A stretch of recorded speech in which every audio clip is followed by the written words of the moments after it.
Welcome to Everest academy. அனைவருக்கும் வணக்கம். இந்த வீடியோவில் என்ன பார்க்க போகிறோம்னா, பிஜிடிஆர்பி எக்ஸாமுக்கு தமிழ் தகுதி தேர்வு மொத்தம் 30 கொஸ்டின்ஸ் கேட்பாங்க. அந்த கொஸ்டின்ஸ்க்கு எப்படி படிக்கணும், என்னென்ன படிக்கணும்னு சொல்லிட்டு எல்லாம் ப்ரிப்பேர் பண்ணிகிட்ருப்பீங்க ஆல்ரெடி. இந்த வீடியோவில் நாங்கள் என்ன பண்ண போகிறோம்னா, தமிழ் தகுதி தேர்வு ப்ரீவியஸ் இயர் கொஸ்டின்ஸ், முந்தைய தேர்வில் கேட்கப்பட்ட தமிழ் தகுதி தேர்வு வினாக்கள் மொத்தமாக நாங்கள் வந்து தொகுத்து வச்சுருக்கோம். நீங்கள் அந்த கொஸ்டின்ஸ் இப்போ நாங்கள் என்ன பண்ண போகிறோம், அந்த கொஸ்டின்ஸை எக்ஸ்ப்ளனேஷன் பண்ண போகிறோம், டிஸ்கஸ் பண்ண போகிறோம். ஒவ்வொரு கொஸ்டினும் வந்து அதோட ஆப்ஷன் எப்படி வந்திருக்கு, அதை பற்றி ஃபுல்லாக எக்ஸ்ப்ளனேஷன் கொடுக்கும்போது நீங்கள் அதை பார்க்கும்போதே ஒரு புக்கோ ஒரு பேப்பரோ எடுத்து வச்சு நீங்கள் நோட்ஸ் எடுத்துக்கிட்டிங்கன்னா அதை மட்டும் பார்த்தாலே போதும் தான். இதில் இருக்க கொஸ்டின்ஸும் அப்படியே ரிஃப்ளெக்ட் ஆகும். அதேமாதிரி நம்ம டிஸ்கஷன் பண்ணுறது தான் கண்டிப்பாக கொஸ்டின்ஸ் வரும். ஸோ ஸ்கூல் புக்கை எடுத்து வச்சு ஃபுல்லாக அப்படியே மக்கப் பண்ணுறதெல்லாம் தேவையே இல்லை. ப்ரீவியஸ் இயர் கொஸ்டின்ஸ் என்னென்ன இருக்கோ அந்த கொஸ்டின்ஸை பார்த்துட்டு அதுக்கான புக் கட்டிங் நாங்கள் கீழே கொடுத்துருக்கோம் பாருங்களேன். ஒவ்வொரு கொஸ்டின்ஸுக்கு கீழே இதெல்லாம் ப்ரீவியஸ் இயர் கொஸ்டின்ஸ். இது எந்த கொஸ்டின்னா பிஇஓ எக்ஸாமில் கேட்ட கொஸ்டின்ஸ். இன்னும் கீழே ஒவ்வொரு கொஸ்டின்ஸும் இருக்குது, கொஸ்டின் பேங்க் இருக்குது. நீங்கள் இந்த கொஸ்டினை எக்ஸ்பிளைன் பண்ணிவிட்டு அதுக்கான கீழே புக்கட் இருக்குது. இந்த புக்கட்டை நீங்கள் பார்த்துட்டு இந்த கொஸ்டின் பார்த்தாலே போதும். நீங்கள் இந்த மாதிரி மெத்தடில் படித்தாலே நீங்கள் மோஸ்ட் ஆஃப் த பேஜஸ் நீங்கள் கவர் பண்ண மாதிரி இருக்கும். இப்போ நீங்கள் ஆல்ரெடி படித்தவங்களுக்கு தெரியும், நம்ம ஒரு கொஸ்டின்ஸ் அந்த கொஸ்டினோட ஆப்ஷன் எல்லாம் எக்ஸ்ப்ளனேஷன் பண்ணி டிஸ்கஸ் பண்ணதுக்கப்புறம் அந்த கொஸ்டின் எவ்வளோ பேஜை கவர் பண்ணியிருக்கு அப்படிங்கிறது ஆல்ரெடி படித்தவங்களுக்கு நல்லாவே தெரியும். சரிங்களா? அதனால் நீங்கள் இந்த கொஸ்டின்ஸை ஃபுல்லாக பார்த்தாலே போதும். இந்த வீடியோ இந்த மாதிரி ஃபுல்லாக சீரியஸாக கொடுத்துட்ருக்கோம். நீங்கள் அதை ஃபுல்லாக பார்த்தாலே போதும். நீங்கள் எக்ஸாம்ஸ்க்கு ஈஸியாக தமிழ் எலிஜிபிலிட்டி பாஸ் பண்ணிடலாம். ஸோ வரியாக உட்காந்து நம்ம படிக்க தேவையில்லை. சரி, கொஸ்டின்ஸ் பார்த்துடலாம். ஆல்ரெடி நம்ம அகாடமியில் டெஸ்ட் பேட்ச் போயிட்டுருக்குங்க. Tamil eligibility test, GK plus psychology, இந்த மூணுமே 3-in-1 அப்படிங்கிற ஒரு முறையில் உங்களுக்கு டெஸ்ட் பேட்ச் கொடுத்துட்ருக்கோம். அதுக்கான full question bank plus materials எல்லாமே ப்ரொவைட் பண்ணிடுவோம். அட்மிஷன் போயிட்டுருக்கு. சீக்கிரமாக எல்லோரும் ஜாயின் பண்ணிக்கோங்க. எல்லா கொஸ்டின்ஸும் மோஸ்ட் ப்ரெடிக்டட் கொஸ்டின்ஸ் தான். ஸோ ஜாயின் பண்ணி ஈஸியாக ப்ரிப்பேர் பண்ணிடுங்க. சரி, ஃபஸ்ட்டு கொஸ்டின் பார்க்கலாங்களா? ஃபஸ்ட்டு கொஸ்டின் என்னங்க? கொன்றை, காயா, குருந்தம் ஆகிய மரங்கள் டேஸ் திணையின் கருப்பொருட்கள் ஆகும். முல்லை. சரிங்களா? முல்லைங்கிறது என்ன நிலம்? முல்லைங்கிறது காடும் காடு சார்ந்த நிலங்களும் தான் முல்லைன்னு சொல்லுவோம். இதுக்கு ஒரு ஷார்ட்கட் போட்டுடலாம். இப்போ நம்ம ஒவ்வொரு கொஸ்டின்ஸ் பார்க்கும்போது ஷார்ட்கட்டோட தான் படிக்க போகிறோம். மோஸ்ட்லி ஷார்ட்கட் யூஸ் பண்ணுவோம், சில விஷயங்கள் புரிஞ்சுக்க ட்ரை பண்ணுவோம். ஷார்ட்கட்டுங்கும் போது உங்களுக்கு மறக்காது. ஏன்னா ஷார்ட் டைமில் படிக்கிறதுனால நீங்கள் ஷார்ட்கட் போட்டுக்கிட்டிங்கன்னா கொஞ்சம் ஈஸியாக இருக்கும். வேறு சப்ஜெக்ட்டுக்கும் நம்மளால் ஈஸியாக நம்ம டைம் ஸ்பெண்ட் பண்ண முடியும். ஓகேங்களா? இப்போது நம்ம கொன்றை, காயா, குருந்தம் அப்படிங்கிறது எந்த நிலத்துக்குரிய எந்த திணைக்குரிய மரங்கள் அப்படின்னா முல்லைன்னு சொல்லிட்டோம். அதுக்கு வந்து ஒரு ஷார்ட்கட் எப்படி போடலான்னா, முல்லைனா காடும் காடு சார்ந்த இடமும் தான். அங்கே காட்டில் என்ன செய்வாங்க? ஆடு மாடு மேய்ப்பாங்களா? ஆடு மாடு மேய்ப்பாங்க. ஆடு மேய்க்கிறவங்க ஒரு ஷார்ட்கட் எப்படின்னா, குரு கொண்டை போட்டுக்கிட்டு வெயிலில் காஞ்சிக்கிட்டே ஆடு மாடு மேய்ச்சாரு அப்படிங்கிற மாதிரி மைண்டில் வச்சுக்கோங்களேன். குரு கொண்டை போட்டுக்கிட்டு தலையில் காய்ஞ்சிக்கிட்டு வெயிலில் காஞ்சிக்கிட்டே ஆடு மாடு மேய்ச்சாரு. ஸோ இது வந்து உங்களுக்கு ஒரு ஷார்ட்கட் இருக்கும். குருந்தம், கொன்றை, காயா புரிஞ்சுங்களா? ஜஸ்ட் ஒரு ஷார்ட்கட்டுக்காக தான், ரொம்பலாம் யோசிக்காதீங்க. ஸோ முல்லைனா காடும் காடு சார்ந்த இடமும். அங்கே வந்து என்ன மரங்கள் இருக்குன்னா குருந்தம், கொன்றை, காயா. குரு கொண்டை போட்டுக்கிட்டு வெயிலில் காஞ்சிக்கிட்டே ஆடு மாடு மேய்ச்சாரு. ஏன்னா முல்லைனா காடும் காடு சார்ந்த இடமும்.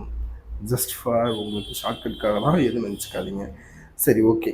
வேறு என்னென்ன நிலத்துக்கு என்னென்ன மரங்கள் இருக்குதுன்னு பார்த்துடலாங்களா? குறிஞ்சி நிலத்துக்கு அகிலும் வேங்கையும் இருக்குது. ஓகேங்களா? குறிஞ்சினா நமக்கு என்ன?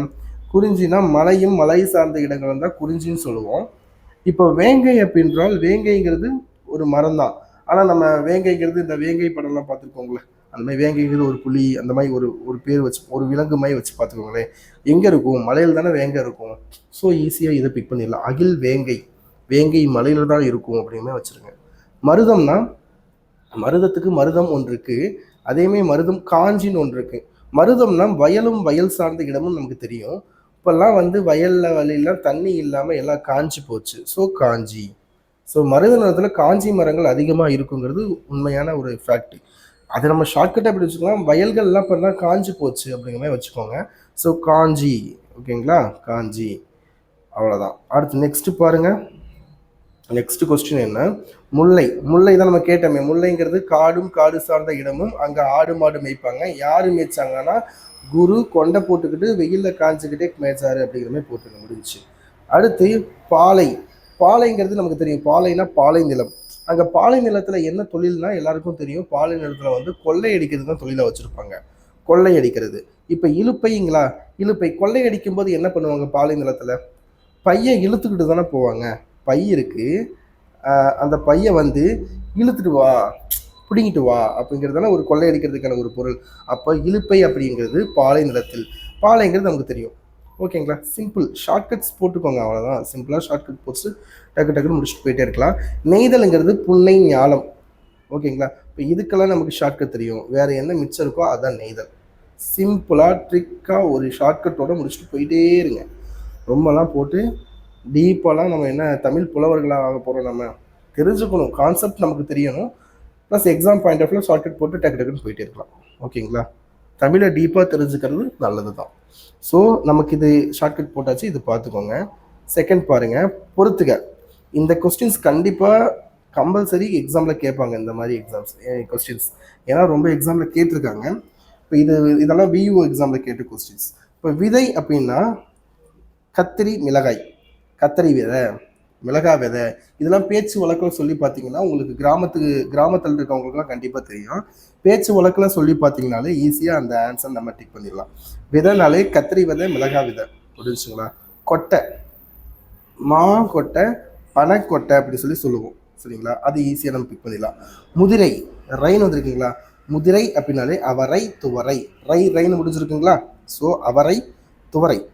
முத்து அப்படின்னா கிராமத்தை சொல்லுவாங்க வேப்ப முத்து அப்படின்னு சொல்லுவாங்க. முத்துனா வேம்பு, ஆமணக்கு, முத்து முத்தாக இருக்கும், சரிங்களா. ஆமணக்குன்னா உங்களுக்கு தெரியும், ஒரு பிளாக் கலரில் மேலே அப்படியே இந்த ஒரு கொரோனா எப்படி இருக்கும், மேலே ஒரு மாதிரி இதாக இருக்கும் பார்த்தீங்களா, அந்த மாதிரி கொரோனா மாதிரியே இருக்கும், கொரோனா வைரஸ் மாதிரியே இருக்கும் அந்த ஆமணக்கு விதை உள்ள காயாக பார்க்கும்போது. ஸோ முத்துன்னா வேம்பு, ஆமணக்கு. ஓகேங்களா, முடிஞ்சுங்களா, இதுதான் ஆன்சர். ஸோ புலி காஞ்சிரைன்னு இருக்குது, இது ரிமைனிங் இருக்குது. அது என்னன்னா புலியும் காஞ்சிரையும் கால்னு சொல்லுவாங்க.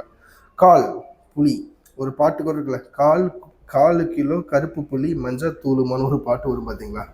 அந்த மாதிரி கால் அப்படின்னா ஜஸ்ட் ஷார்ட்கட்டுக்காக, கால்னா புலி, காஞ்சிரை, புளி காஞ்சாதான் நல்லா டேஸ்ட்டாக இருக்கும், பழைய புளி தான் ரொம்ப நல்லா இருக்கும்னு சொல்லுவாங்கள்ல. ஸோ கால்னா புளி காஞ்சிரை. ஓகே, சிம்பிள், அவ்வளோதான். ஸோ ஸ்கூல் புக் கட்டிங் ஒன்று இருக்குது, நீங்கள் பாருங்கள். கூலம்னா எதை சொல்கிறாங்க பாருங்களேன். கூலம்னா நெல் புல், மாட்டுக்கு கூலம் கொண்டு வாங்க அப்படிம்பாங்க. என்னென்ன கூலம்னா நெல் புல் கம்பு எல்லாமே கூலம் தான் சொல்கிறாங்க. பயிர் வகையில் வந்து என்னென்னா அவரை உளுந்து முதலிய அனைவற்றையும் நம்ம வந்து பயிருன்னு தான் சொல்லுவோம். ஸோ அவரை உளுந்து பயிர், சரிங்களா. கடலை அப்படின்னா வேர்க்கடலை, கொண்டக்கடலை, கடலை அதிலே வந்துருச்சுல. ஸோ ரொம்ப நம்ம யோசிக்க தேவையில்லை. அடுத்து என்னங்க, விதை, கத்திரி விதை, மிளகாய் விதை ஆல்ரெடி பார்த்தாச்சு. கால்னா புளி காஞ்சிரை, நம்ம காஞ்சிரைங்கிறது என்னன்னா, காஞ்சிரைங்கிறது நச்சு மரங்கிறது தான் பொருள். ஸோ கால் நமக்கு பிரச்சனை இல்லை. முத்துனா வேம்பு, ஆமணக்கு பார்த்தாச்சு. கொட்டைனா மாப்பனை பார்த்தாச்சு. தேங்காய்னா தென்னையின் வித்துங்க, தேங்காய் இருக்குல்ல, தேங்காய்ங்கிறது தென்னை மரத்தோட வித்து, விதை தான் தேங்காய்ன்னு சொல்கிறாங்க. அதனால தான் தேங்காயை நீங்கள் உடைக்காமல் அப்படியே அந்த மேலே இருக்க நாரெல்லாம் பிரிக்காமல் அப்படியே நீங்கள் மண்ணில் போட்டு மூடி வச்சிங்கன்னா முளைச்சிடும். ஸோ தேங்காய்ங்கிறதே தேங்காயோட வித்து தான். முதிரை அப்படின்னா நமக்கு தெரியும், ரைன்னு முடிஞ்சிருக்குங்களா, அவரை துவரை. முடிஞ்சு. அடுத்த கொஸ்டின், தேர்ட் கொஸ்டின் பார்க்கலாங்களா. கண்டிப்பாக இதில் இருந்தால் கொஸ்டின்ஸ் கேட்பாங்க. இந்த கொஸ்டின்லாம் நம்ம டிஸ்கஸ் பண்ணதுக்கப்புறமே உங்களுக்கு தெரியும் எவ்வளோ கொஸ்டின் டிஸ்கஷன் பண்ணியிருக்கோம். இதை பார்த்தாலே உங்களுக்கு ஆல்ரெடி படித்தவங்களுக்கு தெரியும். ஓகேங்களா. வலை அப்படின்னா என்ன வினைத்தொகையா பண்பு தொகையா பொறுத்துக்குமே கேட்டுருக்குங்க.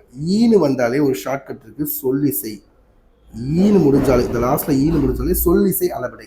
ஒரு ஷார்ட்கட் எப்படின்னா ஈ சொல்லு, ஈ சொல்லுங்க, ஈ சொல்லுங்க அப்படின்னு சொல்லுவோம் பார்த்தீங்களா. ஈ சொல்லு அப்படின்னு. அப்போ ஈ சொல்லு, சொல்லு ஈனு முடிஞ்சாலே சொல்லிசை அளபடை, புரிஞ்சுங்களா. இப்போது இதுக்கு வேறு எக்ஸாம்பிள் வலையின்னு இருக்கா, அதுக்கு பிறகு வேறு என்ன எக்ஸாம்பிள்ஸ் இருக்குன்னா உரநசை, உரநசை ஈ முடிஞ்சிருக்கா. வரணசை, உறுதுயர். உறுதுயர் அப்படிங்கிறது நமக்கு வினைத்தொகை. வினைத்தொகை. ஏன் வினைத்தொகைன்னு சொல்கிறோம்? உறுதுயரை 3 காலங்களாக சொல்லாமா? உறும் துயர், உருகின்ற துயர்,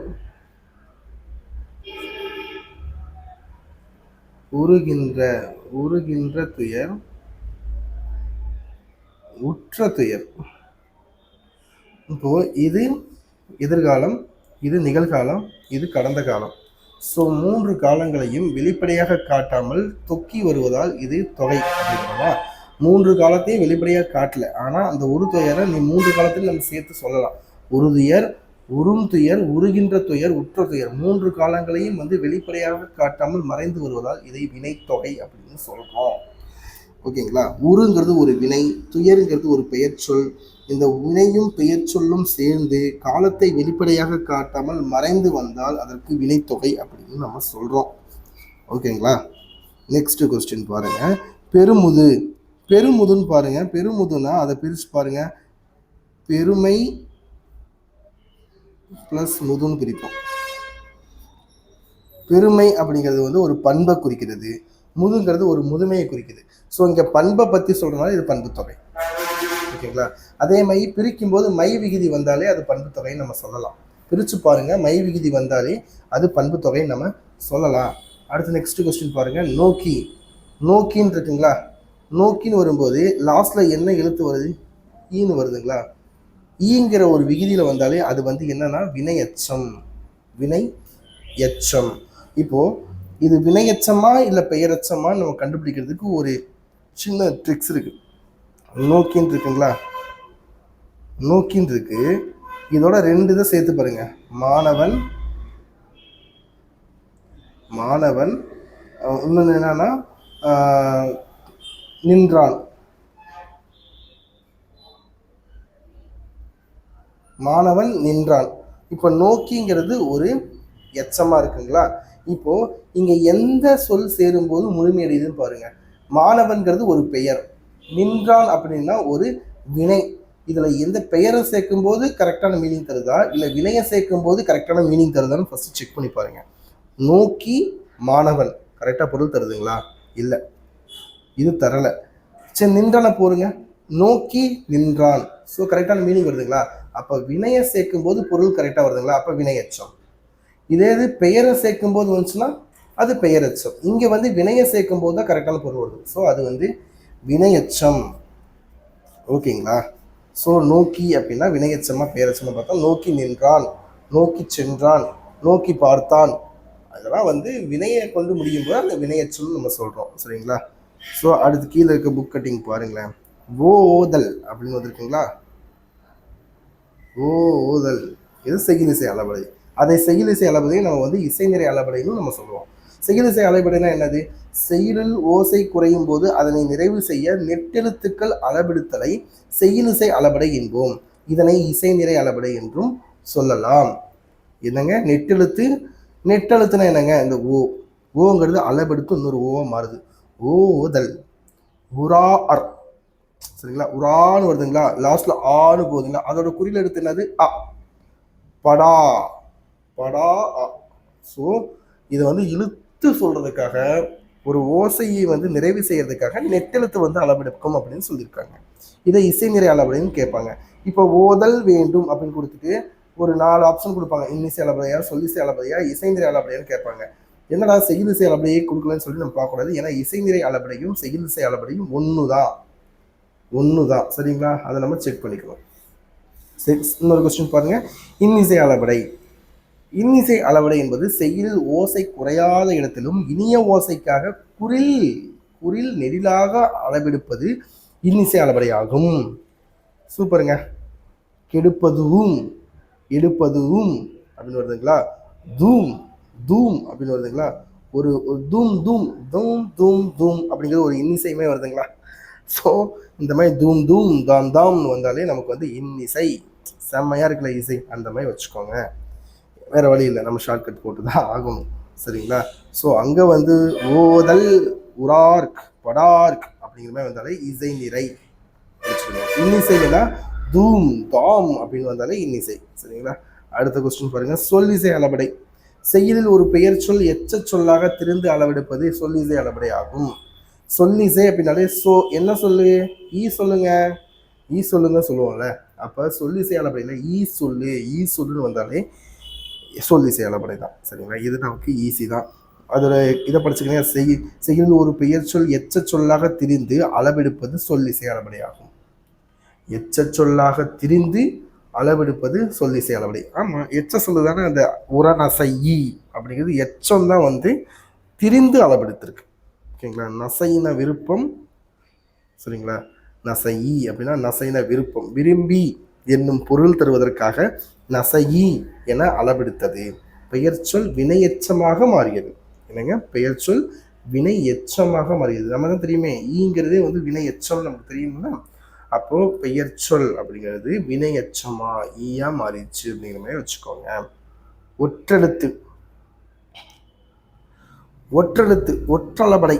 ஒற்றளபடைன்னா செய்யுளில் ஓசை குறையும் போது அதனை நிறைவு செய்ய மெய்யெழுத்துக்களான இங்கு, இங்கு, இன்னு, இந்து, இம்மு, இன்னு, இவ்வு, இய்யு, இல்லு, இல்லு ஆகிய 10 ஆயுத எழுத்து, சரிங்களா? என்னும் ஆயுத எழுத்து அளவெடுத்து ஒற்றளபடை ஆகும். ஆனால் நமக்கு தெரியுமே, மெய்யெழுத்துக்கள் மட்டும் 18 இருக்குல்ல. ஆனால் இங்கே 10 மட்டும் தான் சொல்லியிருக்காங்க. அப்போ எந்தெந்த எழுத்து வரல? மெய்யெழுத்துக்கள் வல்லின மெய்யெழுத்து என்ன? கசட தபர. நமக்கு தெரியும்ல. வேற வல்லின எழுத்து, மெல்லின எழுத்துக்கள், இடையின எழுத்துக்கள் நமக்கு தெரியும். கசட தபர,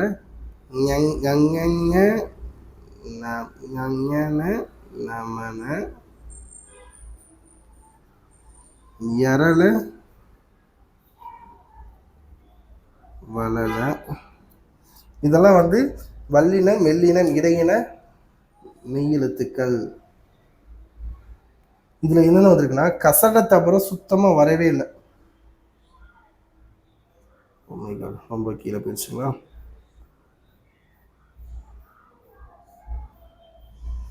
கசட தபரங்கிறது அதுல வரவே இல்லைங்க.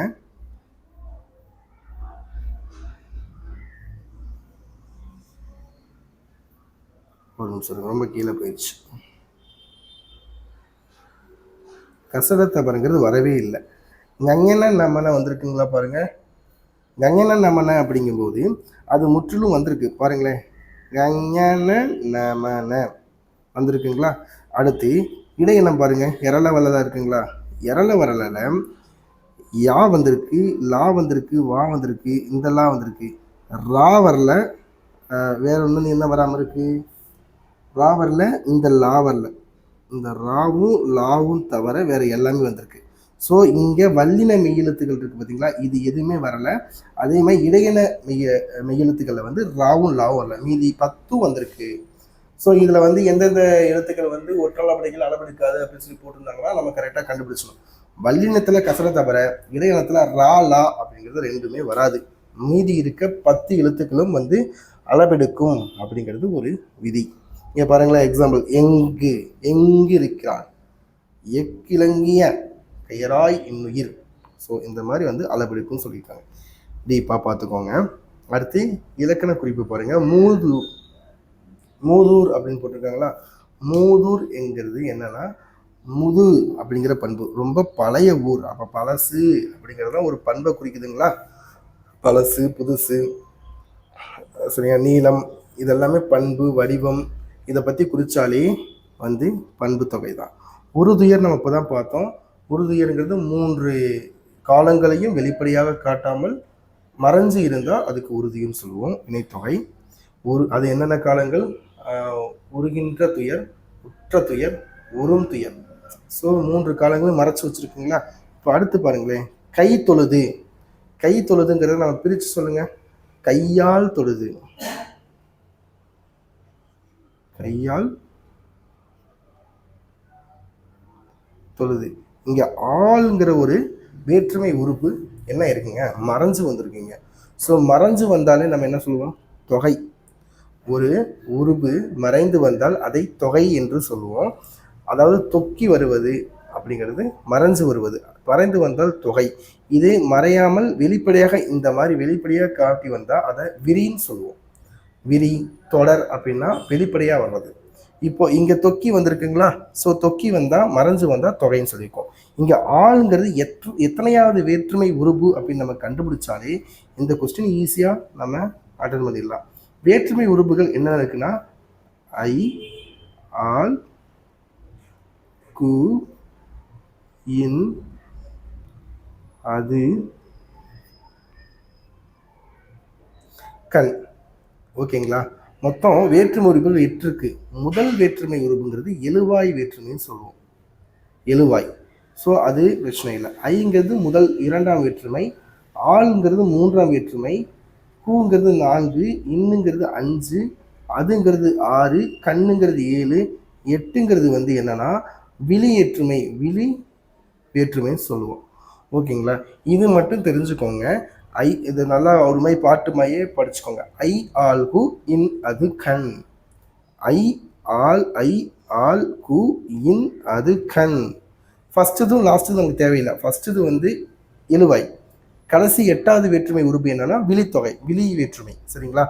ஐங்கிறது இங்கே என்ன கை தொழுதுன்னா கையால் தொழுதுன்னு சொன்னோமா, இந்த ஆளுங்கிறது எத்தனாவது வேற்றுமை உறுப்பு? 3வது வேற்றுமை உறுப்பு. ஐ, ஆல், கு, இன், அது, கண். ஆளுங்கிறது 3வது வேற்றுமை.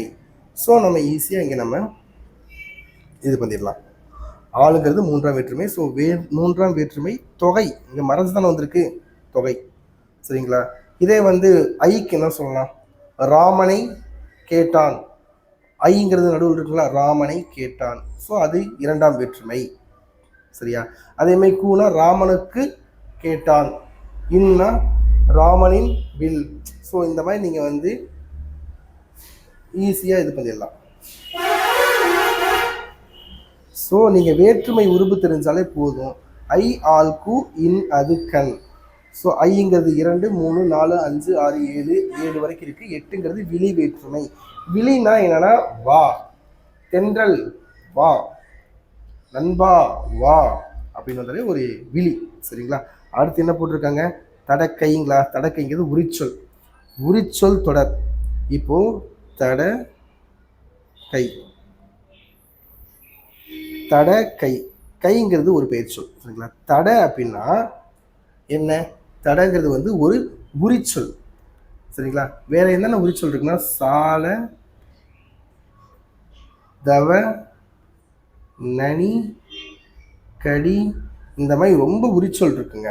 உரிச்சொல் எதுக்காக பயன்படுத்துறோம்னா இந்த பெயர் சொல் இருக்கு பார்த்தீங்களா, ஒரு கைன்னு ஒன்று இருக்கு பார்த்தீங்களா, இந்த கையை என்ன பண்ணுறதுக்காகனா மிகுதிப்படுத்துவதற்காக பயன்படுத்தப்படுகிறது. கைன்னா நார்மலாக சொல்லுவோம். தடக்கை அப்படின்னா தடன்னா பெரிய அர்த்தம். கைங்கிறது நார்மல், அதை மிகுதிப்படுத்துவதற்காக என்ன பண்ணுறாங்கன்னா முன்னாடி ஒரு உரிச்சொல்லை பயன்படுத்துகிறாங்க, அதனால தடன்னு சொல்கிறாங்க. அப்போ பெரிய கை. புரியுதுங்களா? இப்போ ஃபார் எக்ஸாம்பிள் சாலை நம்ம கேட்டிருப்போம், சாலை சிறந்தது அப்படின்னு சொல்லியிருப்போம். சிறந்ததுலாம் நார்மலாக இருக்குது. சாலைனா மிகுதின்னு அர்த்தமா. ஸோ ரொம்பவும் சிறந்தது அப்படிங்கிறதுக்காக சாலை சிறந்ததுன்னு சொல்லுவோம். அப்போ அந்த சிறந்தது அப்படிங்கிற ஒரு வார்த்தையை நீங்கள் சிறந்ததுங்கிற வார்த்தையை மிகவும் சிறந்ததுங்கிறதுக்காக சாலைங்கிற உரிச்சொல்லை பயன்படுத்தும். அப்போ இங்கே தடைங்கிறது ஒரு உரிச்சொல். இந்த கையை மிகுதிப்படுத்த இந்த தடை யூஸ் பண்ணனால தடக்கை அப்படின்னு சொல்கிறோம். அப்போது சாலை, தவ, நனி, வேறு என்ன இருக்குது, கூர், கடி, இதெல்லாம் கலந்து வந்தாலே நம்ம உரிச்சொல் தொடர்ந்து சொல்லிட்டு போயிட்டே இருக்கோம். ஓகேங்களா? எதாவது டவுட் இருந்தால் கீழே கமெண்ட்ஸில் கேளுங்க, கண்டிப்பாக சொல்கிறோம். அடுத்த கொஸ்டின் பாருங்கள். கூற்று 1, 2 எது சரின்னு கேட்டிருக்காங்களா?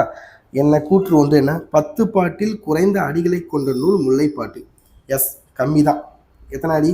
103 அடி தான் இருக்குது. 10 பாட்டு என்னென்ன பாட்டு நமக்கு தெரியல. என்னென்ன பாட்டு இருக்குது 10 பாட்டில்? திருமுருகாற்றுப்படை, பொருணராற்றுப்படை, சிறுபானாற்றுப்படை, பெரும்பானாற்றுப்படை, முல்லைப்பாட்டு, மதுரை காஞ்சி, நெடுநல் வாடை, வேற என்ன இருக்குது, குறிஞ்சிப்பாட்டு, பட்டினப்பாலை, அப்புறம் லாஸ்ட்டாக மலைப்படுகடாம். மொத்தம் 10 பாட்டு இருக்குது 10 பாட்டில். சரிங்களா? அந்த 10 பாட்டில் மிகவும் குறைந்த அடிகளை கொண்டது முல்லைப்பாட்டு தான். ஓகேங்களா? முல்லைப்பாட்டு அப்போ கூற்று 1, முல்லைப்பாட்டு வெண்பால் ஆனதுன்னு போட்டிருக்கான். ரொம்ப தப்பு தாங்க. ஏன்னா முல்லைப்பாட்டு அப்படிங்கிறது ஆசிரியப்பாவால் ஆனது. எந்த பாவால் ஆனது? ஆசிரியப்பாவால் ஆனது. ஸோ நூல்வெளி பார்த்துக்கோங்க. முல்லைப்பாட்டு இருக்கிறது ஸ்கூல் புக்கில். இந்த நூல்வெளி படித்தாலே முல்லைப்பாட்டு கவர் பண்ண மாதிரி தான். முல்லைப்பாட்டு 10 பாட்டு நூல்களில் ஒன்று. இது 103 அடிகளை கொண்டது. கரெக்டு. இங்கே வந்து இந்த பாட்டில் வந்து 1 to 17 அடிகள் கொடுத்துருக்காங்கன்னு சொல்கிறாங்க. அது தேவையில்லை. செகண்ட், முல்லைப்பாட்டு வந்து ஆசிரியப்பாவால் இயற்றப்பட்டது. எஸ், முல்லை நிலத்தை பற்றி பாடப்பட்டது. முல்லைப்பாட்டுனா முல்லை நிலம். முல்லைனா என்ன? காடும் காடு சார்ந்த இடம். அடுத்து 10 பாட்டில் குறைந்த அடிகளை உடைய நூல் எது? அது இதுதான். இதனை நப்பூதனார், யாரு? காவிரி பூம்பட்டினத்து பொன்வடிகனார் மகனார் நப்பூதனார். இப்போ நப்பூதனார் இருக்கலாம், இங்கே ஒரு ஷார்ட்கட் போட்டுக்கலாமா? முல்லைன்னா ஒரு பூ தான். ஸோ பூ நடுவில் இருக்குங்களா? நப்பூதனார். முல்லை பாட்டுனா நப்பூதனார். நப்பூதனார் தான் இந்த நூலை வந்து படைச்சிருக்காங்க. நப்பூதனார் முல்லைப்பாட்டு. முல்லைனா பூ. ஸோ அடுத்த கொஸ்டின் போகலாங்களா? எங்கிருந்து வருகிறீர்கள், உணவு உண்டீர்களா என்று கேட்பது வினா வகையில் எந்த வகையில் அடங்கும்? வினாங்கிறது மொத்தம் எத்தனை? 6 வினாக்கள் இருக்குங்க. 6 வினா என்னென்ன வினாங்கிறது நீங்கள் தெரிஞ்சுக்கிட்டா போதும். இந்த இதெல்லாம் நீங்கள் பார்த்தீங்கன்னா ஒரு இயலுக்கு கீழே பின்னாடி இருக்க ஒரு இலக்கணத்தையே முடிச்சோம். இப்போ நம்ம பார்க்குறதுலாம் சின்ன சின்ன இதாக இருக்கும் உங்களுக்கு. ஆக்சுவலாக ஒரு பெரிய பெரிய போர்ஷனையே நம்ம முடிச்சுட்டு தான் வந்துட்டு இருக்கோம். ஸோ அது படித்தவங்களுக்கு தெரியும் முன்னாடியே. ஸோ இதை அப்படியே நீங்கள் நோட்ஸ் போட்டு வந்துட்டே படிச்சுட்டே வந்துடுங்க, ஈஸியாக முடிச்சிடலாம்.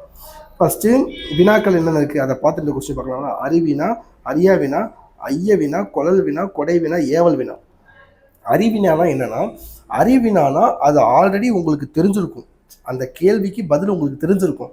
தெரிஞ்சிருந்துமே ஆப்போசிட் இருக்கவங்களுக்கு தெரிஞ்சிருக்கா அப்படின்னு கேட்கறது தான் அறிவினா. ஃபார் எக்ஸாம்பிள் எப்படின்னா, இந்த கவிதையின் பொருள் யாது அப்படின்னு ஒரு ஸ்டூடெண்ட் கிட்ட டீச்சர் கேட்டாங்கன்னா என்ன இருக்கும்? டீச்சருக்கு ஆல்ரெடி தெரிஞ்சிருக்கும். அது ஸ்டூடெண்ட்டுக்கும் தெரியுதான்னு கேட்கறது தான் வந்து இந்த கவிதையின் பொருள் யாது அப்படின்னு ஸ்டூடெண்ட் கிட்ட கேட்குறாரு டீச்சர். ஸோ அப்போ இது தெரிஞ்சுக்கிட்டே ஒரு கேள்வி கேட்குறாங்கன்னா அது அறிவினா. அறியா வினானா ஒரு ஸ்டூடெண்ட் வந்து டீச்சர் கிட்ட, சார் இதுக்கு பொருள் என்னன்னு சொல்லுங்க சார் அப்படின்னு கேட்டால் அது என்ன? அறியா வினா. ஏன்னா ஸ்டூடெண்ட்டுக்கு அதுக்கான பொருள் என்னன்னு தெரியாது, அது டீச்சர் கிட்ட தெரிஞ்சு கற்றுக்குறாங்க. ஸோ இது அறியா வினா. ஐய வினாங்கிறது அதுக்கான பதில் வந்து இதுவாக இருக்குமோ அதுவாக இருக்குமோ ஒரு டவுட்டில் வச்சுருப்போம் பார்த்தீங்களா, அது வந்து ஐய வினான்னு சொல்லுவோம்.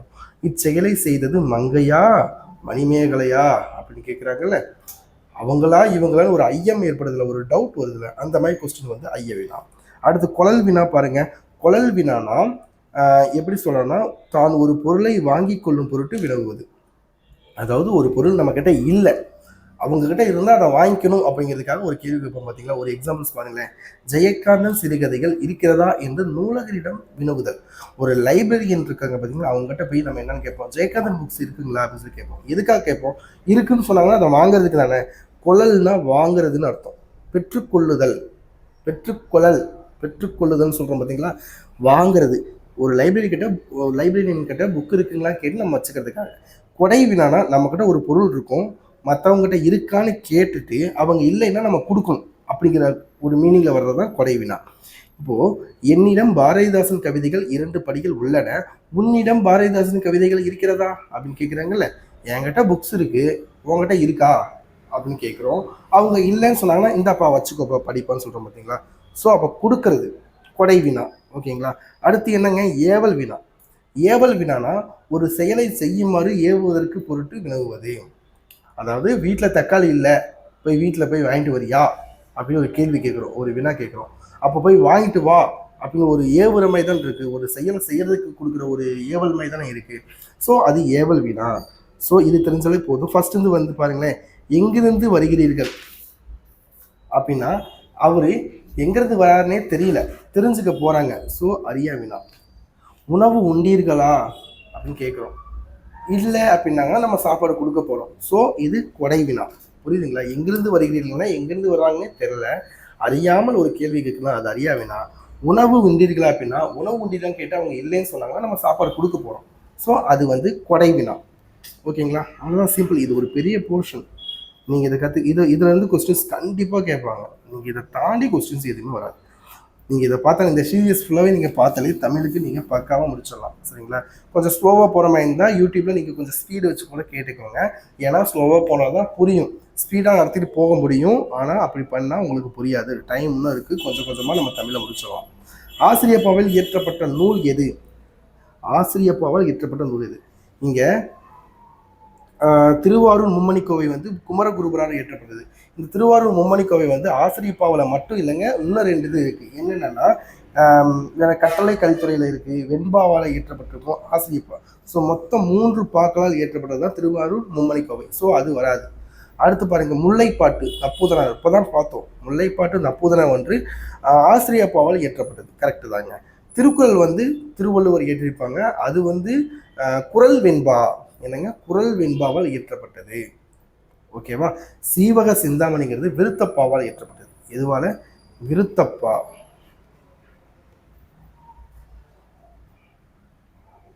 விருத்தப்பாவால் இயற்றப்பட்டது. நமக்கு தெரியும் விருத்தப்பானாலே வந்து யார் நமக்கு ஞாபகம் வருவாங்க? கம்பர் தான் ஞாபகம் வருவாங்க. விருத்தம் எனும் முன்பாவிற்கு உயர்கம்பன் அப்படின்னு சொல்லியிருப்பாங்கல்ல. ஸோ விருத்தப்பாவால் இயற்றப்பட்டது தான் சீவக சிந்தாமணி. திருக்குறள் வந்து என்னதுங்க? குறள் வெண்பா. திருவாரூர் மும்மணிக்கோவை வந்து 3 வெண்பாவால் இயற்றப்பட்டது. முல்லைப்பாட்டு வந்து ஆசிரியப்பாவால் இயற்றப்பட்டது. இதுதான் கரெக்டான ஆன்சர். ஓகே, எக்ஸ்பிளனேஷன் நம்ம ஆல்ரெடி முல்லைப்பாட்டுக்கு நமக்கு மேலே பார்த்துருப்போம். அடுத்து பாருங்க, எங்கே பாருங்க, திருக்குறள் வந்து வெண்பாவாலா, அது வந்து சீவக சிந்தாமணி விருத்தப்பாவால் இயற்றப்பட்டிருக்கும். அடுத்து பாருங்களேன், முல்லை நிலத்திற்குரிய பூ வகையை கண்டறியன்னு கேட்டிருக்காங்களா? என்னென்ன, நம்ம முன்னாடி முல்லை நிலத்துக்கு என்ன பார்த்துருப்போம்? மரம் பார்த்துருப்போம். மரம் என்னங்க? அதுக்கு தான் ஷார்ட்கட் சொன்னங்களேன், குரு கொண்டை போட்டுக்கிட்டு வெயிலில் காஞ்சிக்கிட்டு ஆடு மாடு காடு மேட்லலாம் மேய்ச்சாங்க அப்படிங்கிற மாதிரி சொல்லணும். அது மரம். இது பூங்கிறது வந்து என்னன்னா முல்லை பிடவம் தோன்றி, முல்லைன்னு அதுலேயும் வந்துருச்சா, பிடவம் வந்துருச்சா, தோன்றி வந்துருச்சா. காட்டில் எங்கேயாச்சும் தான் முல்லை பிடவம்லாம் தோன்றும். அதை பிடிங்கி தலையில் வச்சுக்கணும். அந்த மாதிரி வச்சுக்கணும். தோன்றும், எங்கேயாச்சும் தான் தோன்றும் காட்டில். ஸோ முல்லைனாலே தோன்றி போய் வந்துடும், முல்லை பிடவம் எல்லாம் வந்துடும். அடுத்து பாருங்களேன், முல்லை நிலத்தை பற்றி வேறு என்ன எக்ஸ்ட்ரா கண்டென்ட் ஸ்கூல் புக் கண்டிப்பாக இதில் இருந்து கொஸ்டின் கேட்பாங்க. நீங்கள் எக்ஸ்பெக்ட் பண்ணலாம், மோஸ்ட் எக்ஸ்பெக்டட்.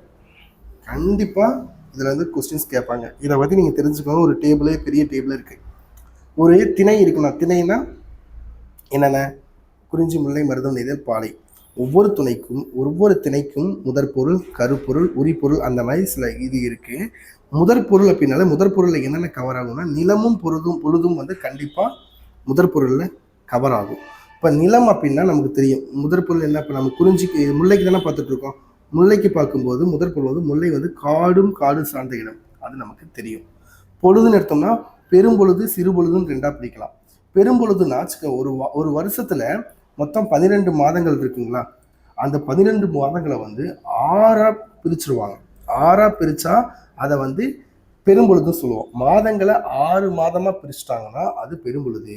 சிறுபொழுதுனா ஒரு நாள்ல இருக்க நேரங்கள் இருக்குல்ல, காலை மாலை மதியம் இந்த மாதிரிலாம் காலங்கள் இருக்குல்ல, ஒரு நாளுக்குள்ள இருக்க டைம் இருக்கு பார்த்தீங்கன்னா, அதை 6ஆ பிரிச்சா சிறுபொழுது.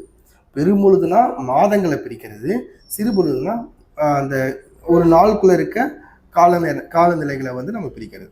ஓகேங்களா? கருப்பொருள்னா வந்து நீர், மரம், பூ, இதெல்லாம் கருப்பொருள் வரும். உரிப்பொருள்னா அங்கே என்ன செயலுக்காக அந்த முல்லை வந்து இருக்கு, அங்கே எந்த செயல் இருக்கு, அதோட கருப்பொருள் அதோட உரிப்பொருள் என்ன அப்படிங்கிறத பற்றி சொல்கிறது. ஒவ்வொன்றையும் நல்லா டீட்டெயிலாக பார்த்துடலாம். ஸோ இதை பார்த்தாலே உங்களுக்கு இதில் வந்து கண்டிப்பாக கொஸ்டின்ஸ் வரும். சரிங்களா? நிலம்னா காடு சார்ந்த இடம். ஓகே. பெரும்பொழுதுனா என்னென்ன இருக்குது? பெரும்பொழுது வந்து நமக்கு வந்து மாதங்கள் தெரியுங்களா, சித்திரை, வைகாசி, ஆனி, ஆடி, ஆவணி, புரட்டாசி, ஐப்பசி, கார்த்திகை, மரியாதை, தை, அதெல்லாம் நமக்கு தெரியும். பெரும்பொழுதுங்கிறத நம்ம வந்து என்னென்ன பிடிக்கலாம்னா கார் காலம், குளிர்காலம், இடம் பற்ற மாட்டேங்குது, முன்பனி, பின்பனி, இளவேனில், முதுவேனில். சரிங்களா? நோட்ஸ் எடுத்துக்கோங்க. இப்போது பெரும்பொழுதுனா கார்காலம், குளிர்காலம், முன்பனி காலம், பின்பனி காலம், இளவேனில் காலம், முதுவேனில் காலம் அப்படின்னு 6 காலமாக பிரிக்கிறோம். சரிங்களா? இப்போ கார்காலம்னா நமக்கு தெரியும் ஆவணி டு புரட்டாசி. குளிர்காலம் அப்படிங்கிறது நமக்கு தெரியும், குளிர்காலம் அப்படிங்கிறது ஐப்பசி டு கார்த்திகை. ஓகேங்களா? ஐப்பசி டு கார்த்திகை தான் குளிர் அதிகமாக இருக்கும். முன்பனினா மார்கழி, தை. ஓகேங்களா? முன்பனி காலம் வந்து மார்கழி, தை. பின்பனி காலம் என்னென்னக்கு? பின்பனி வந்து மாசி, பங்குனி வந்து பின்பனி. பனி வந்து மார்கழி, தையில தான் அதிகமாக இருக்கும். முன்பனியில், பின்பனியில் வந்து கொஞ்சம் குறைஞ்சிருக்கும். இளவேனில்னா சித்திரை, வைகாசி. நமக்கு இளவேனில்னா இளவேனில் காலம்னாலே ஒரு மரம் தலை, இலை தலையெல்லாம் கொஞ்சம் நல்லா கொஞ்சம் பசுமையாக இருக்கும், பூக்கள்லாம் பூத்துருக்கும். சித்திரை, வைகாசி. முதுவேனில்னா ஆடி, ஆவணி. ஓகேங்களா? இது நமக்கு தெரியும். கார்காலம்னாலே ஆவணி, புரட்டாசிங்க. ஆவணி, புரட்டாசி டயத்தில் கரெக்டாக வந்து கொஞ்சம் மேகமூட்டத்தோடு இருக்கும், மழை வர மாதிரியே இருக்கும். ஸோ முல்லைக்கு வந்து கார்காலம் தான் வரும். ஓகேங்களா? முல்லைக்கு கார்காலம் கரெக்டாக அந்த வந்து ஆவணி, புரட்டாசியில் தான் வந்து முல்லைக்கு வந்து கார்காலம் சொல்கிறாங்க. வேறு என்ன சொல்லலாம்? இளவேனில் முதுவேனில். இளவேனில் முதுவேனில் வந்து பாலை நிலத்துக்குரியது. வெயில் அதிகமாக இருக்கும்ல, அப்போ பாலை நிலத்துக்குரியது. பின்பனி காலம் முன்பனி காலம்னா அது அப்படியே வரும். குளிர்காலத்துக்கும் முன்பனி காலம்னா வந்து குறிஞ்சிக்கு வரும். இப்போ இதில் ஒரே ஒரு ஹிண்ட் கொடுக்குறேன் உங்களுக்கு. பாலை இருக்கு பார்த்தீங்களா, அதுக்கு நம்ம இளவேனில் முதுவேனில் சொல்லிட்டோம். மருதம் நெய்தல், மருதம் நெய்தல் இது ரெண்டுமே வந்து எந்த காலத்துக்குரியதுன்னா 6 காலமும் வரும். மருதமும் நெய்தலும் வந்து மருதம் நெய்தல் வந்து 6 காலமும் வரும். ஓகேங்களா, ஒவ்வொன்றுக்கும் நம்ம காலம் சொல்லிட்டோம். மருதம் நெய்தல் வந்து 6 காலத்துக்கு வரும். என்னென்ன காலம்னா கார், குளிர், முன்பனி, பின்பனி, இளவேனில், முதுவேனில் அப்படிங்கிற 6 காலத்துக்குமே வந்து நெய்தலும் மருதமும் வரும். ஓகே, பெரும்பொழுது பார்த்தாச்சுங்களா. சிறுபொழுது பார்க்கலாங்களா. சிறுபொழுது நீங்கள் பார்த்தீங்கன்னா சிறுபொழுது என்னென்ன இருக்கு? காலை, நீங்கள் காலை மாலை இந்த மாதிரிலாம் நம்ம வந்து ஒரு நாளை பிரிக்கிறோம் பார்த்தீங்களா. அது மாதிரி சிறுபொழுதை வந்து ரொம்ப தான் பிரிக்கலாம். அது என்னென்ன பிரிக்கலாம்னா உங்களுக்கு தெரியும். எப்படின்னா காலை, நண்பகல், ஏற்பாடு, மாலை, யாமம், வைகறை இந்த மாதிரி பிரிக்கலாம். காலை, வேற என்ன, ஏற்பாடு, வேற மாலை, யாமம், வைகறை,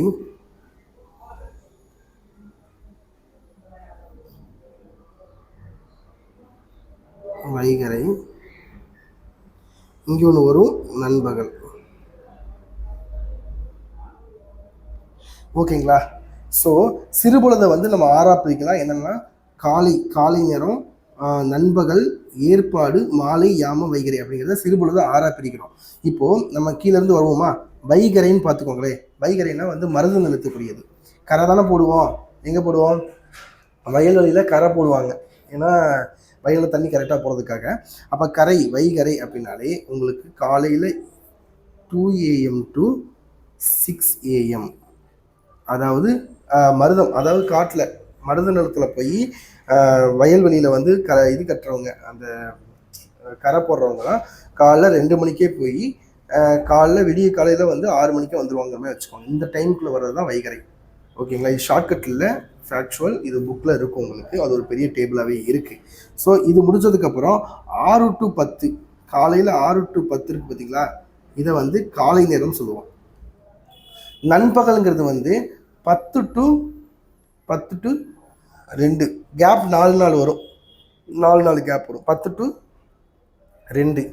அடுத்து ஏற்பாடு அப்படிங்கிறது வந்து உங்களுக்கு தனியாக பிரித்து சொன்னால் உங்களுக்கு கரெக்டாக இருக்கும், கேப் பற்ற மாட்டேங்குது. ஏற்பாடுங்கிறது வந்து உங்களுக்கு என்னதில் வரும்னா நெய்தல் நிலத்துக்கு வரும். அது 2 to 6, 2 to 6. அடுத்து வந்து மாலை வந்து 6 to 10. யாமம் வந்து 10 to 2. இந்த டைமுக்குள்ளே வரும். இப்போ ஏற்பாடுங்கிறது நெய்தல் நிலத்துக்குரியது. சரியா, ஏற்பாடுங்கிறது நெய்தல் நிலத்துக்குரியது. மீன் பிடிக்க ஏற்பாடு பண்ணுங்கன்னு சொல்லுவோம் பார்த்தீங்களா. எந்த நேரத்தில் போவாங்கன்னா மாலையில் 2 to 6 போவாங்க. அடுத்து வந்து மாலை அப்படின்னு எடுத்துக்கிட்டிங்கன்னா 6 to உங்களுக்கு 10 வரைக்கும் மாலை வரும். மாலை நேரங்கிறது வந்து உங்களுக்கு எதுக்கு வரும்னா இது முல்லை நிலத்துக்கு வரும். ஏன்னா ஆடு மாடு மேய்க்கிறவங்க மாலை நேரத்தில் தான், ஈவினிங் நேரத்தில் வந்து உங்களுக்கு ஆடு மாடுலாம் பிடிச்சிட்டு திருப்பி வீட்டுக்கு வருவாங்க. ஸோ அந்த டைம் வந்து மாலைன்னு சொல்கிறோம். மாலைங்கிறது உங்களுக்கு முல்லை நிலத்துக்கு வரும். யாமம்ங்கிறது குறிஞ்சி நிலத்துக்கு வரும். வைகறை அப்படிங்கிறது மருத நிலத்துக்கு வரும். ஸோ இதெல்லாம் வந்து டீட்டெயிலாக நம்ம திருப்பி ஒரு தடவை பார்த்துடலாம். ஏன்னா இங்கே கேப் பற்ற மாட்டேங்குது, அதெல்லாம் கொஞ்சம் எக்ஸ்ப்ளனேஷன் கொடுக்க முடியல உங்களுக்கு. அது தனியாக உங்களுக்கு நாங்கள் சொல்லிடுவோம். ஓகேங்களா. நீர் வந்து குறிஞ்சினை, நீர் வந்து என்ன, குறிஞ்சுனை நீர், காட்டாறு. நம்ம நீர்னால என்ன, முல்லைனால என்ன சொன்னோம், காடு, காடு சார்ந்த. காட்டில் என்ன குறிஞ்சுனை நீரும் காட்டாறு தான் இருக்கும். மரம்னா கொன்றை, காயா, குருந்தம் பார்த்தாச்சு. பூனா முல்லை, பிடவும், தோன்றி பார்த்தாச்சு. உரிப்புலன் வந்து இருத்தலும், இருத்தல் நிமித்தமும், காத்திருத்தல். இங்கே என்னன்னா தலைவன் வந்து போருக்கு போயிருப்பாப்புல, அவரு வர்ற வரைக்கும் தலைவி வந்து வெயிட் பண்ணிட்டு இருப்பாங்க, அவருக்காக காத்துட்டு இருப்பாங்க. அதுதான் வந்து இந்த முல்லை நிலத்துக்கான உரிப்பொருளாக சொல்றாங்க. அடுத்து வந்து கொஸ்டின் பாருங்க. எண்ணல், எடுத்தல், முகத்தல், நீட்டல் என்னும் 4 அளவு பெயர்களை தொடர்ந்து வரும் தொகை எதுன்னு கேட்டிருக்காங்க.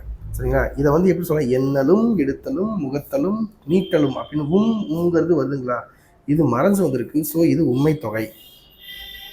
இதே இது எண்ணலும், எடுத்தலும், நீட்டலும், முகத்தலும் அப்படிங்கிறது வெளிப்படையாக வந்துருச்சுன்னா எண்ணுமை. என்னங்க, எண்ணுமை. இங்கே வெளிப்படையாக வராமல் மறைஞ்சது, எண்ணலும் எடுத்தலும் நுகர்த்தலும் நீத்தலும் அப்படிங்கிறத வந்து மறைஞ்சு வந்திருக்கனால இது உண்மை தொகை. மறந்து வெளிப்படையாக வந்துருச்சுன்னா எண்ணுமை. ஓகேங்களா? அடுத்து பாருங்க,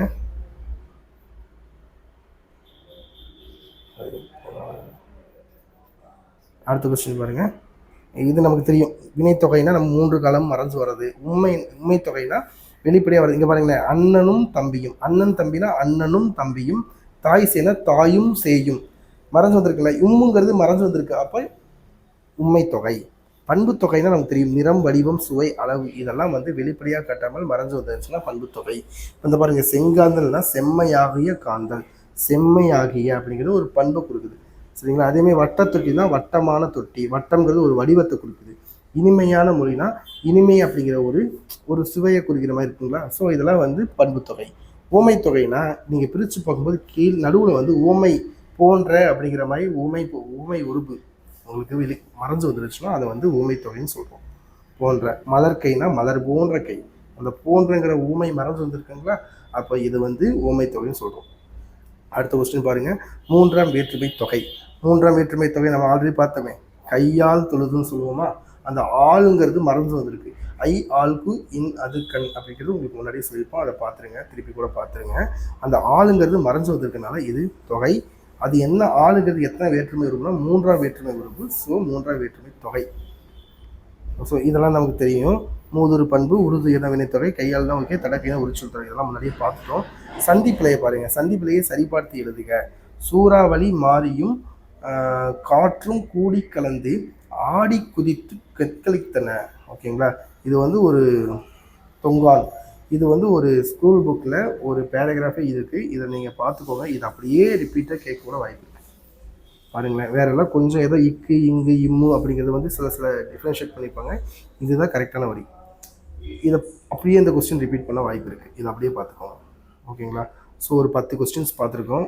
இங்கே ஒரு கொஸ்டின் பார்க்கும்போதே நீங்கள் வந்து ஃபுல்லாக அந்த இலக்கணத்தையே கம்ப்ளீட் பண்ண மாதிரி உங்களுக்கு இருக்கும். ஸோ இந்த இது வந்து உங்களுக்கு தனியாக நடத்துகிறேன் நான், அது நீங்கள் கொஞ்சம் ஈஸியாக இருக்கும். சேனலை சப்ஸ்கிரைப் பண்ணி வச்சுக்கோங்க. ஸோ இந்த மாதிரி முடித்தா மட்டும்தாங்க நம்ம சீக்கிரம் நம்ம தமிழை ஒரு கொஸ்டின் பார்க்கும்போதே ஒரு ஸ்கூல் புக்கில் ஒரு இயலை முடிக்கிற மாதிரியே உங்களுக்கு ஒரு ஃபீல் வரும். நீங்கள் புக் படி போகும்போது கொஞ்சம் கஷ்டமாக இருக்க மாதிரி இருக்கும். இந்த மாதிரி போனால் கொஞ்சம் ஈஸியாக நம்ம கிளிக் பண்ணி நம்ம அதிக மார்க் ஸ்கோர் பண்ண முடியும். உங்களுக்கு இந்த பிடிஎஃப் வந்து மொத்தம் ஒரு 200 கொஸ்டின்ஸ்க்கு மேலே இந்த மாதிரி பண்ணி வச்சுருக்கோம். ஸ்கூல் புக் கட், இந்த மாதிரி ஸ்கூல் புக் கட் பண்ணி கொடுத்துருக்கோம். இந்த பிடிஎஃப் ப்ளஸ் ஜிகே மெட்டீரியல்ஸு, சைக்காலஜிக்கான கொஸ்டின் பேங்க் எல்லாமே உங்களுக்கு வந்து டெஸ்ட் பேட்சில் ஜாயின் பண்ணால் உங்களுக்கு ஃப்ரீயாகவே ப்ரொவைட் பண்ணுவோம். டெஸ்ட் பேட்ச் ஆல்ரெடி வந்து போயிட்டுருக்கு, அட்மிஷன் போயிட்டுருக்கு. ஸோ டிஸ்கிரிப்ஷனில் ஃபோன் நம்பர் கொடுத்துருக்கோம். உங்களுக்கு டெஸ்ட் பேட்ச் தேவைப்பட்டால் நீங்கள் அந்த நம்பருக்கு கால் பண்ணி இது பண்ணிக்கோங்க. சரிங்களா? ஓகே. வரப்போகிற எக்ஸாமில் எல்லோரும் பாஸ் பண்ணி ஒரு அரசு ஆசிரியராக மாறுவதற்கு எங்களோட அகாடமியின் சார்பாக வாழ்த்துக்களை தெரிவித்துக் கொள்கிறோம். நன்றி.